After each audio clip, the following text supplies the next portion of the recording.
का आम चुनाव 3 महीने बाद है और देश में दो धड़े इस समय बन चुके हैं, एनडीए और इंडिया।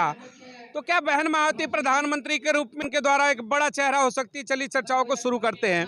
2024 लोकसभा चुनाव से पहले आज जिस तरीके से बहन मायावती का 68वां जन्मदिन मनाया जा रहा है, क्या अब लग रहा है कि वो समय आ गया है कि बहन मायावती को प्रधानमंत्री के रूप में इनका चेहरा घोषित होना चाहिए? देखिए, मैं एक बहुत छोटे लेवल का आदमी हूँ। मुझे तो वह है कि हम लोग ये तो हमारी दिली तमन्ना है कि हम बहन जी को पीएम की कुर्सी पर देखना चाहते हैं।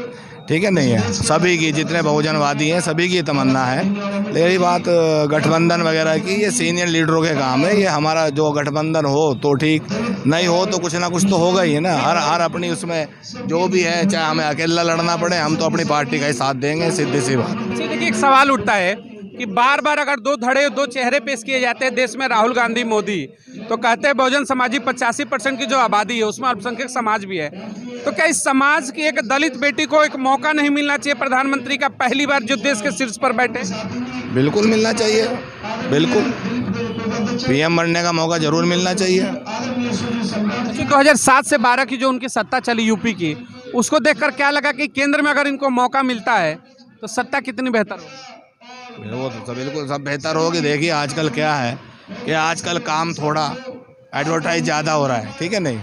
अब जो काम हुए, देखो हमने वहाँ अपने जो काम उनके शासन में हुए वो वहाँ पे आप एक फ़ोटो खींच लेना। हमने पूरी लिस्ट लगाई हुई जो खास काम हुए हैं। तो बहन जी ने जो काम किए हैं वो मतलब सबके सामने है, वो तो कोई दिक्कत नहीं। शिक्षा की बात हो, स्वास्थ्य की बात हो, 108 हो, या फिर महामाया आवास हो, या फिर उस समय की शिक्षक भर्ती 79,000 की हो, या फिर पुलिस की भर्ती हो, तमाम ऐसी सुविधाएं बहन मायावती ने दिया। बिल्कुल दिया उन्होंने, बल्कि उर्दू टीचर भी दिए थे शिक्षकों में, साथ में उर्दू टीचर भी दिए। सबका ख्याल रखा उन्होंने। दलितों का जो शोषण हो रहा था, जो पट्टे वट्टे जो कर दिए गए थे कि पट्टा हो गया तेरा और पट्टे का पता नहीं है, वो सब जो है उनको दिलाने का काम किया।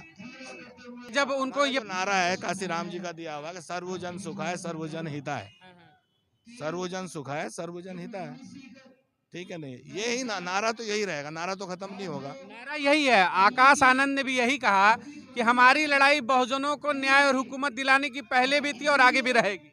बिल्कुल सभी को न्याय, देखिए बात ये है, न्याय दिलाने वाली बात कहाँ आती है? जब अन्याय होता है जब तो न्याय दिलाने वाली बात की जाती है। अगर न्याय होता रहे तो फिर न्याय दिलाने वाली बात। सरकार में न्याय हो रहा है, क्या न्याय हो रहा है? भाई हमें तो सब जनता जब देख रही है, सभी कुछ देख रही है। जिसको उठा रहे उठा के बंद कर दो, जिसको कोई बोल रहा है उसके ऊपर वो क्या कई टीम है अपनी भेज दो। तो ये जो चीज़ चल रही है ना कि मतलब एक तरीके से जो कहते हैं कि डिक्टेटरशिप चल रही है अभी मामला जो भी है वो सबके सामने है। तो मैंने आपको पहले ही कहा है कि न्याय की जो बात होती है वो तभी होती है जब अन्याय हो रहा हो, ठीक है नहीं। हाँ, सत्ता बदलनी चाहिए। बिल्कुल बदलनी चाहिए। देखिए, बड़ा बयान यूपी से है, उसको लेकर मैं जरा जानना चाहूंगा। अखिलेश यादव जी विपक्ष की भूमिका निभा रहे हैं इस समय यूपी में। बहन मायावती के ऊपर उन्होंने कटाक्ष करते हुए कहा कि बहन जी पर भरोसा कौन दिलाएगा कि कल को वो अगर गठबंधन में आती है तो साथ देंगी कि नहीं। इस तरीके के बयान क्या गलत है या सही, क्या कहेंगे आप? देखिए अखिलेश जी क्या कह रहे हैं, वो अब वो भी आपने कहा वो भी पढ़े लिखे ही हैं, आए हैं, और हकीकत में जो उनके फादर ने करके दिखा दिया था, मुझे नहीं लगता वो करके दिखाएंगे। वजह यह है कि जिस तरीके से वो अपने ही बेचारे अपने ही लोगों को जोड़ने में कामयाब नहीं है, हकीकत बात यह है। अपने ही घर के लोग बीजेपी ज्वाइन। हाँ, सारे ही अपने घर के लोग बीजेपी में हैं। बहन मायावती पे सवाल। बहन मायावती बस वो तो बात वही है ना, कहने लगे भाई ये राजनीति है, इसमें सवाल तो खैर कोई कर दे किसी पे कर दे, लेकिन लोग तो समझ रहे हैं ना इस चीज को।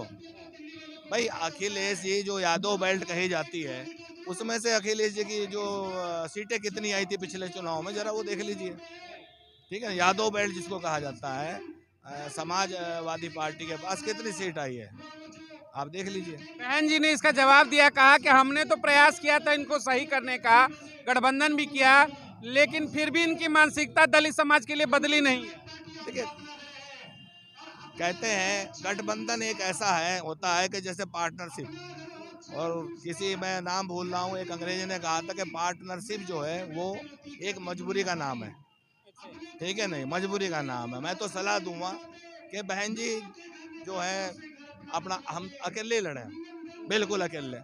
हाँ, आपके समाज से एक नेता और आते हैं चंद्रशेखर, बार बार वो बहन मायावती से ही सवाल पूछ डालते हैं कि घरों से कब निकलेंगी। जब उम्र था बहन मायावती 26 साल की उम्र में 1976 में सड़कों की लड़ाई लड़ी।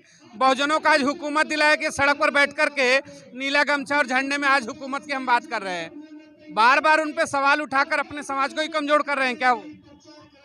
देखिए चंद्रशेखर जी, क्योंकि मैं भी सहारनपुर से बिलोंग करता हूँ, रुड़की से हूँ मैं, और बहन जी के साथ में भी शायद हम साथ साथ घूमे हुए हैं 86-84 में, 1984 और 86 में हम साथ साथ घूमे हैं।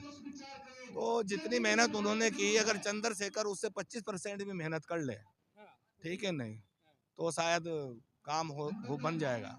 नहीं तो इस तरीके से कुछ नहीं बनता। जहाँ भी जाओ वहीं 1500 पे केस लगवा के आ जाओ, जहाँ भी जाओ वहीं 1500 पे 200 पे केस लगवा के आ जाओ। तो ये सब चीज़ें जो है, ये मामला वो नहीं है, आवाज़ उठा, लेकिन हिंसक जो है, कोई भी मतलब चीज़ हिंसा से हल नहीं हो सकती।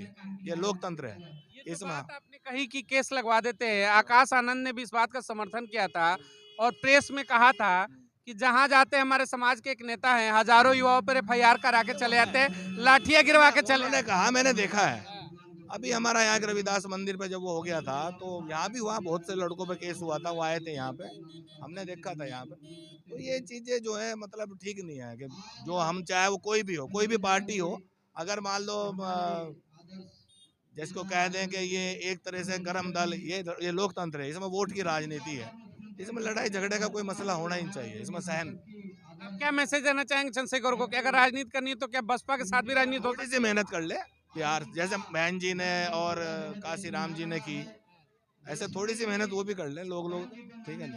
अभी बहुजन समाज की लड़ाई पहले लड़े। हाँ, पहले अपने बहुजन समाज का, सब समाज की लड़ाई लड़, मैं वही तो कह रहा हूँ, क्या अन्याय जो है, क्या बहुजन समाज पे हो रहा है? अगर आप देखते हैं अन्याय तो अल्पसंख्यकों पे बहुत हो रहा है, ठीक है ना, कहीं भी हो रहा है, जहाँ खबरें लीचिंग हो जाती है, कहीं कुछ हो जाता है।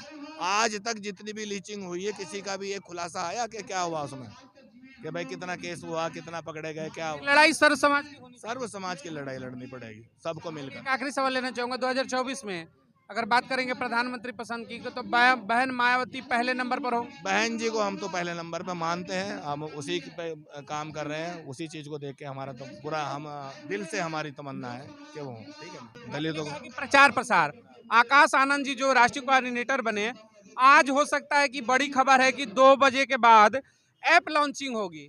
ऑनलाइन तमाम खबरों के लिए बहन जी ऐप की लॉन्चिंग हो रही है और युवाओं से जुड़ने के लिए मिस कॉल नंबर तक जोड़ा गया। यानी अब टेक्नोलॉजी के साथ बसपा भी खेलने को तैयार है। क्या लग रहा है इससे बड़ा परिवर्तन होगा? देखिए टेक्नोलॉजी को तो कोई भी भूल नहीं सकता। टेक्नोलॉजी को तो हमें, जितनी भी टेक्नोलॉजी आ रही है उस पर हमें काम करना ही पड़ेगा और उसके साथ ही चलना पड़ेगा। लेकिन हमारी जो विचारधारा है, उस टेक्नोलॉजी में भी वही दिखाई देगी।